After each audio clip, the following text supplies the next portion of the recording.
How many of you saw this video on the internet? A lot of people are saying that this lady is lying, while some people think that the child actually looks like the person she's accusing of getting her pregnant. While we are all debating about this issue, that child is really suffering, and we cannot continue to let this happen. So I'm going to be interviewing her in a moment to ask if truly all she said is true or she's just catching cruise, because Burna Boy said he wants to help. And it will not be so okay to help the wrong person. We need to see if this lady truly deserves to be helped, or maybe she's just catching cruise. So I'm going to be asking her some real tough questions. The reason I'm going to be asking her this question is not because I don't like her, but because we really need to find out the truth. So please bear with me if some of these questions will make some of you uncomfortable. He said this thing can never be his child, God forbid. So he was telling me to send my nudes to him first. Like he was telling me to send. I don't know what you mean by that. I don't know what I can tell Burna Boy, but I will tell Burna Boy, don't stop whatever you are doing. Keep on doing this. I want to thank also Tonto Dick. Tonto Dick also came through for me. She sent me 1 million that time. Something that even my baby daddy could not do at that time. Helen, a lot of people in Nigeria are not so happy with you because you made a video that is causing serious issues. The person you are accusing is a well-respected man in Nigeria. How true is your claim? Yeah, first of all, my name is Helen. So I'm from Kenya. It all started when I came to Nigeria. That was 2022.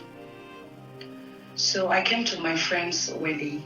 That was 2022, April. And it happened that I went to the restaurant to have some dinner in VI. There is where I met my baby daddy. So the first time we talked, we changed his contact, we talked, and then I went back to my apartment. So when I went back to my apartment, the second day he called me. We met. And we met to this certain hotel, big hotel in Nigeria called Intercontinental. What's the name? So, Intercontinental Hotel. In Lagos State? Yes. So when we met there, we talked again, we drank, and then I left.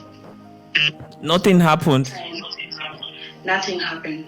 Were you aware that this man was a prominent person in Nigeria? I wasn't aware, because even first when he approached me, because I was almost going to my apartment back to sleep, because I went to the restaurant to have some dinner and I was so tired. He sent someone to come and call me when I was actually getting to the taxi, to the driver to come and pick me, take me home. So okay, the second time you guys met, were you aware that did you become aware that he's a prominent person in Nigeria? No.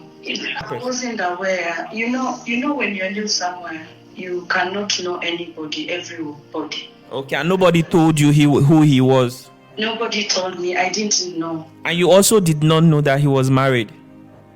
No, he didn't tell me. And the name that he told me his name is Pascal Okechukwu. So he did not tell me that his name was Chief Priest. So after we had intercourse, then later on, after 2 weeks, I felt sick. I was vomiting, and I went and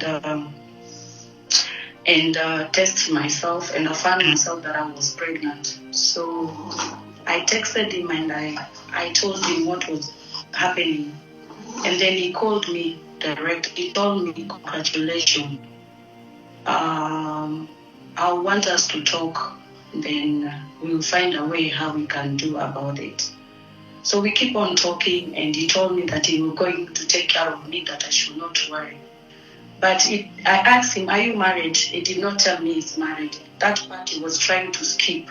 And you did not even bother to find out anything about this stranger you just met? So I came and asked my friend because I didn't know him. So the one guy is a sponsor in that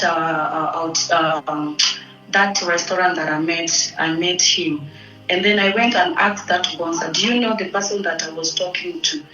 That the same sponsor is the one who told me his name.